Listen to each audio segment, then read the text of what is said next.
مفتی شعیب اللہ خان صاحب کے بیانات کے لیے مفتی صاحب کے آفیشیل چینل کو سبسکرائب کریں اور زیادہ سے زیادہ شیئر کریں۔ وعلى آله وصحبه أجمعين أما بعد فقد قال الله تبارك وتعالى ففروا إلى الله وقال تبارك وتعالى ومن شاء اتخذ إلى ربه سبيلا۔ آپ حضرات کو یاد ہوگا کہ گزشتہ جو مجلس ہوئی تھی اس کے اندر سیر الی اللہ کا بیان آیا تھا۔ سیر الی اللہ حضرات صوفیاء کرام کی ایک اصطلاح ہے جو قرآن و حدیث سے محفوظ ہے۔ سیر کے معنی چلنے کے آتے ہیں، الی اللہ کا معنی ہے اللہ کی جانب۔ قرآن کریم کے اندر فرمایا گیا فَفِرُّوا إِلَى اللَّهِ، اللہ کی طرف دوڑو۔ یہاں پر کہا جاتا ہے سیر الی اللہ، اللہ کی طرف چلنا۔ ہم سب اس لیے اس دنیا کے اندر پیدا ہوئے ہیں کہ اللہ کی طرف چلے، اس لیے کہ ہم لوگ یہاں کے باشندے نہیں ہیں بلکہ وہیں سے آئے تھے اور ہم کو اسی طرف کو جانا ہے۔ جب اسی طرف کو جانا ہے تو اسی کا نام ہے دراصل سیر، جانا، چلنا۔ یہ ہم سے مطالبہ ہے کہ تم جہاں سے آئے تھے وہاں پر لوٹ کر جاؤ۔ یہ سیر الی اللہ جو ہوتی ہے یہ کن کن اسباب اور سامانوں کے ذریعے سے ہم لوگوں کو راستہ قطع کرنا چاہیے، طے کرنا چاہیے، یہ بات تھی جو گزشتہ بار آپ حضرات کے سامنے پیش کی گئی۔ میں نے بتایا تھا کہ جب کوئی راستہ چلتا ہے تو راستے کے لیے اپنے ساتھ کوئی ساز و سامان لے کر جاتا ہے، کھانے کا سامان، پینے کا سامان، اوڑھنا، بچھونا، سواری اور مختلف اسباب، اور دوسرے بہت ساری چیزوں سے اسے پرہیز بھی کرنا پڑتا ہے کہ کچھ چیزیں ایسی ہیں کہ اگر وہ ساتھ میں ہو جائے راستہ قطع ہو جائے گا۔ ایک ہے راستہ قطع ہونے کا مطلب آگے پار ہونا، اور ایک راستہ قطع ہونے کا مطلب راستہ منقطع ہو جانا۔ راستہ قطع ہی ہو جائے گا، کٹ جائے گا۔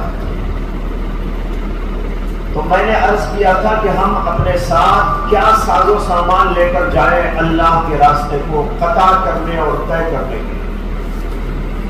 اس سلسلے میں نے حضرت حکیم الامت مولانا اشرف علی تھانوی رحمۃ اللہ علیہ کی ایک کتاب کا حوالہ دیتے ہوئے آپ حضرات سے یہ بھی عرض کیا تھا کہ اس کتاب کا آپ لوگ مطالعہ کریں۔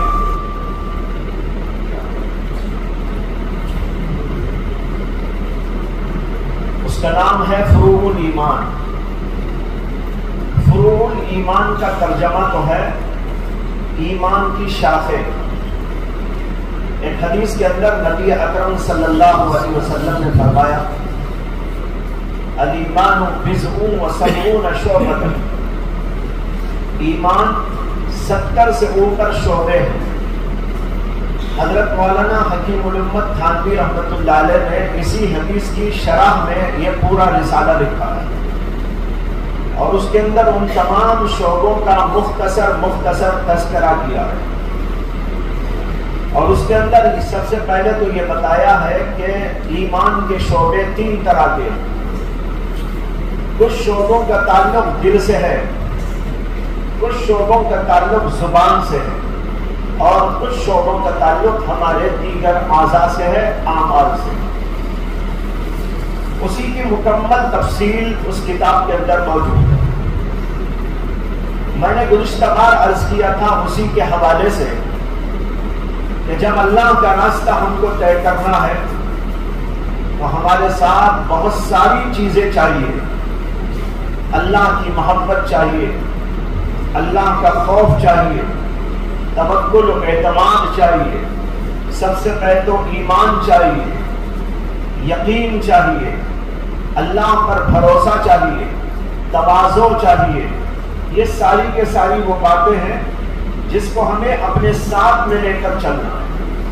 اگر یہ ساری چیزیں ہمارے ساتھ میں رہیں گی تو اللہ کا راستہ طے ہوتا چلا جائے گا. یہ وہ باتیں تھیں جو دل سے تعلق رکھنے والی. آج میں ان چیزوں کا ذکر کرتا ہوں جو اس راستے کو قطع کرنے کے لیے ضروری ہے اور ان کی ادائیگی ہماری زبان سے ہوتی. ان میں سے اللہ کا ذکر ہے. اللہ کا راستہ قطع کرنے اور طے کرنے کے لیے اور اللہ کے راستے میں چلنے کے لیے یہ بھی ضروری ہے کہ اللہ کا ذکر کیا جائے. اللہ کے ذکر کے بغیر بھی یہ راستہ قطع نہیں ہو سکتا، طے نہیں ہو سکتا. تمام صوفیاء کا اتفاق ہے، تمام بزرگان دین کا اتفاق ہے کہ اللہ کے ذکر کا اس کے اندر بڑا دخل ہے.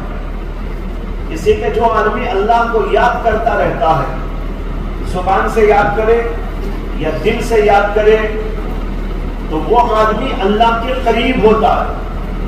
تو ایسا سمجھو کہ اس کے پاس بڑا پیٹرول ہے سواری میں جانے کے لیے. ایمان کی سواری میں بیٹھا ہو اور اس کے ساتھ پیٹرول ہو، اور وہ پیٹرول کیا ہے؟ اللہ کے ذکر کا پیٹرول. اللہ کے ذکر کا پیٹرول رہے گا تو اس کی گاڑی بہت تیزی کے ساتھ آگے بڑھتی چلی جائے گی. اور اگر ایک آدمی کے پاس ایمان تو ہے، یعنی سواری تو ہے، لیکن ذکر نہیں ہے، اسی طرح دیگر اعمال نہیں ہے، تو اس کی مثال ایسی ہے جیسے کہ اس کے پاس کار تو موجود ہو لیکن پیٹرول موجود تھا، اور وہ آدمی ڈھکیل کر کہاں تک لے جائے گا؟ اگر اس کے اندر ذکر اللہ کا پیٹرول ڈال دے، اللہ کی محبت کا پیٹرول ڈال دے. جیسے گزشتہ بھی یہ مثال آئی تھی آپ کے سامنے اللہ کی محبت کے سلسلے میں. اللہ کی محبت ہی کی علامت ہے کہ بندہ اللہ کا ذکر کرتا ہے. جس بندے کے دل میں اللہ کی محبت نہ ہو وہ اللہ کا ذکر نہیں کرتا. جس آدمی کے دل میں اللہ کا ذکر، اللہ کی محبت موجود ہو، اسے بڑا لطف آتا ہے، بڑا مزہ آتا ہے جب وہ کہتا ہے اللہ اللہ اللہ، یا کہتا ہے لا الہ الا اللہ. کل پرسوں کوئی میرے سے پوچھ رہے تھے لا الہ الا اللہ اور اللہ اللہ، اس میں اللہ اللہ میں بڑا مزہ آتا ہے. میں نے بعض بزرگوں کا قول ذکر کیا کہ بعض بزرگوں نے کہا ہے لا الہ الا اللہ عاقلوں کا ذکر ہے اور اللہ اللہ عاشقوں کا ذکر ہے. اس لیے کہ لا الہ الا اللہ میں تو ایک مضمون ہے سوائے اللہ کے کوئی معبود نہیں، یہ سمجھنا ہے. عقل چاہیے، علم چاہیے. عقل مند لوگوں کا یہ ذکر ہوتا ہے. اور ایک عاشقوں کا ذکر ہے، ان کو مطلب سے کچھ نہیں، ان کو تو مطلب اس سے ہے جو مطلب کا مطلب ہے. ہمارے مطلب کا مطلب یعنی اللہ، وہ کہتے ہیں اللہ اللہ اللہ. گنگوں کے قریب ایک بستی ہے جس کا نام ہے ردولی. وہاں ایک بہت بڑے اللہ والے گزرے ہیں، ان کا نام تھا حضرت شاہ عبد الحق ردولی. وہ ہر وقت اللہ اللہ اللہ کرتے رہتے اور اس اللہ کے ذکر میں اتنے مست رہتے تھے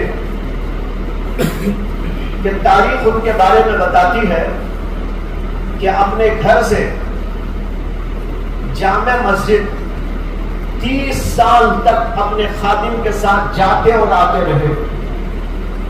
طریقہ یہ تھا کہ وہ اللہ اللہ اللہ بولتے ہوئے چلتے تھے، خادم ان کا ہاتھ پکڑ کے رہ جاتا تھا. 30 برس تک ایک ہی راستے پر آنا اور جانا ہوا. لیکن 30 سال میں راستہ یاد نہیں ہوا. یہ ایسے لوگ ہوتے ہیں جو اللہ کے ذکر میں اتنے مست ہو جاتے ہیں. تو بہرحال اللہ کا ذکر وہ ہے جس سے یہ راستہ بڑی آسانی کے ساتھ میں قطع ہوتا ہے. دوسری چیز ہے اللہ کے کلام کی تلاوت. یہ بھی ایک پیٹرول ہے، یا یوں سمجھ لیجئے کہ پیٹرول کے ساتھ جو تیل ڈالا جاتا ہے آئل، یہ آئل ہے.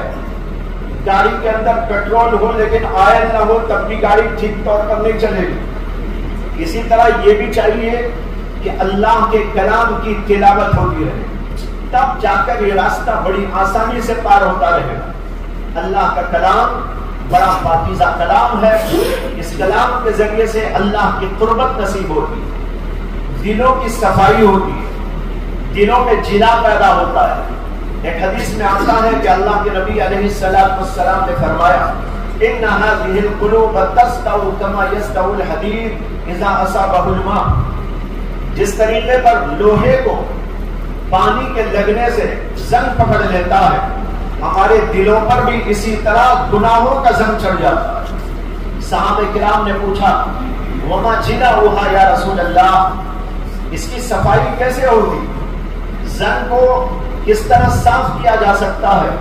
اللہ کے نبی علیہ السلام نے فرمایا کثرت تلاوت القرآن و ذکر حازم اللذات. ایک کام یہ کرو کہ کثرت کے ساتھ اللہ کے کلام کی تلاوت اور دوسرے موت کی یاد. یہ دو چیزیں جو آدمی اختیار کرے گا اس کے دل کے اوپر کا زنگ دور ہوتا چلا جائے گا.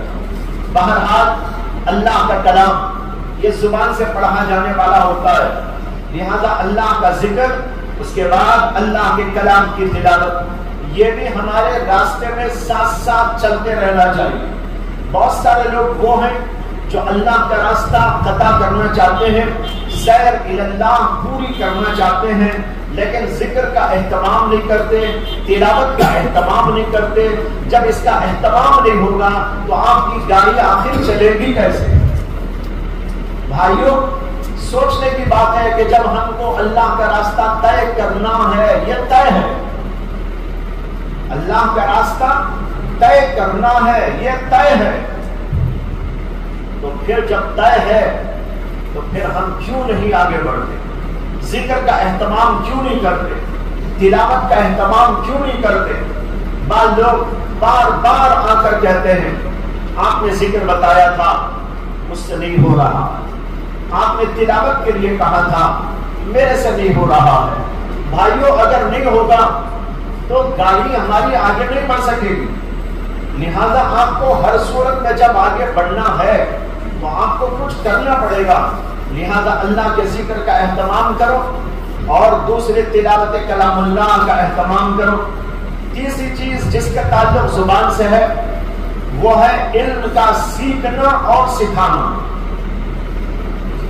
قرآن سیکھنا، سکھانا، دین کی باتیں سیکھنا، وہ سکھانا، عقائد کو درست کرنا، اعمال کو درست کرنے کے لیے علم حاصل کرنا، نماز کا، روزے کا اور جو ہے حج کا، زکات کا اور مختلف چیزوں کا، یہ علم کا حاصل کرنا بھی زبان سے تعلق رکھتا ہے. لہذا ہر اللہ کے راستے میں چلنے والے کے لیے ضروری ہے کہ اس کے پاس علم کا سرمایہ ہو. اگر علم کا سرمایہ اس کے پاس میں نہیں ہوگا، راستہ چل رہا ہے، اسے خبر ہی نہیں ہے کہ بھائی مجھے کہاں کیا کرنا ہے. جس آدمی کو خبر ہی نہ ہو وہ کیسے راستہ پورا کرے گا؟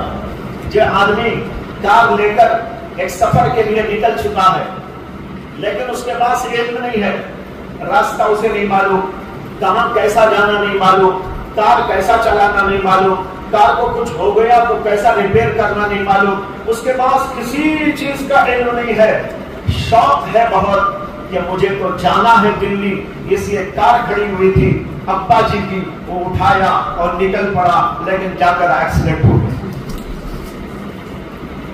معلوم ہوا کہ علم کی بھی بڑی شدید ضرورت ہے.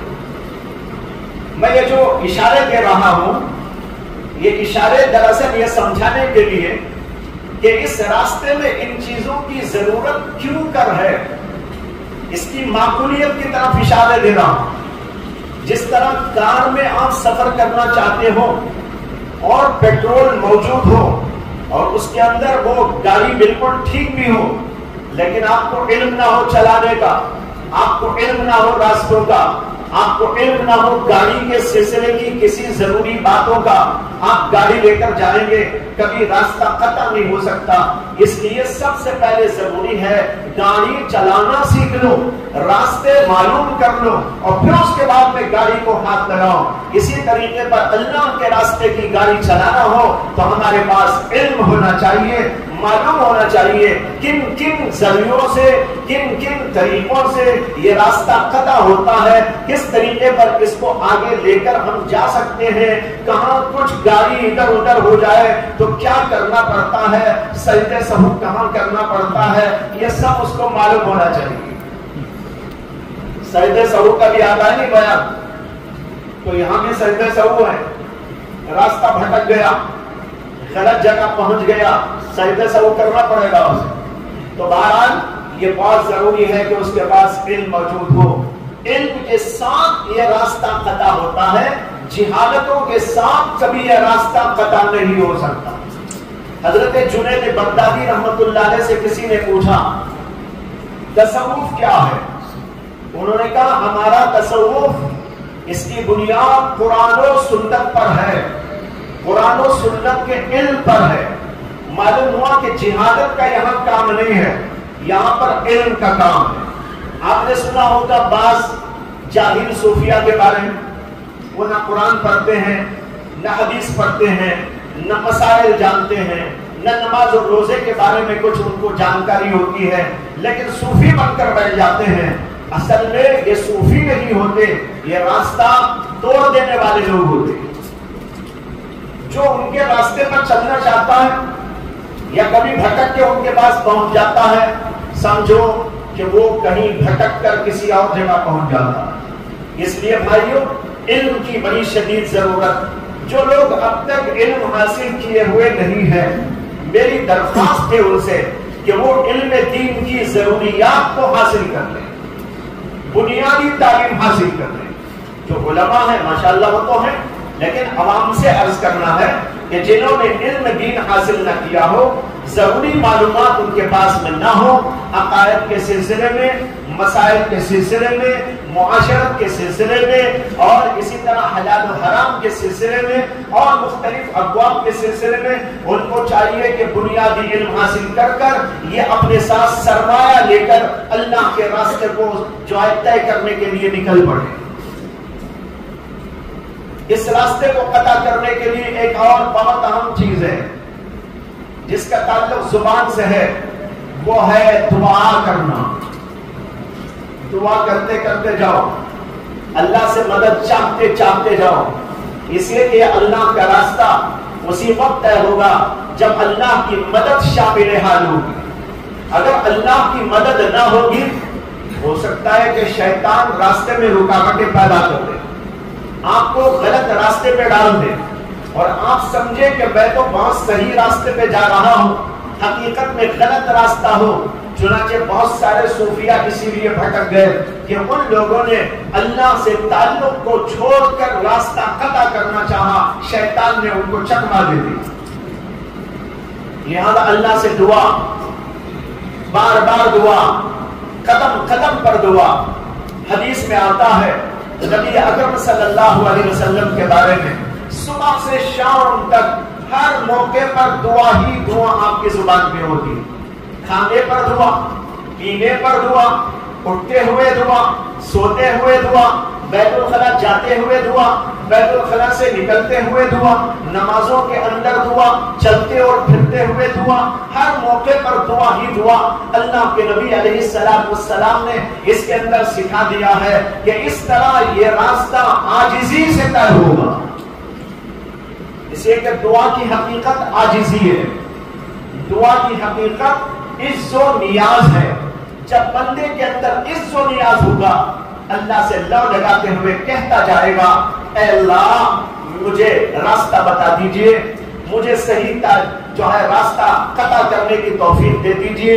آپ کی مدد ہی سے میں چل سکتا ہوں. اس طرح بار بار التجائیں کر کر کے آدمی اللہ کا راستہ قطع کر سکتا ہے.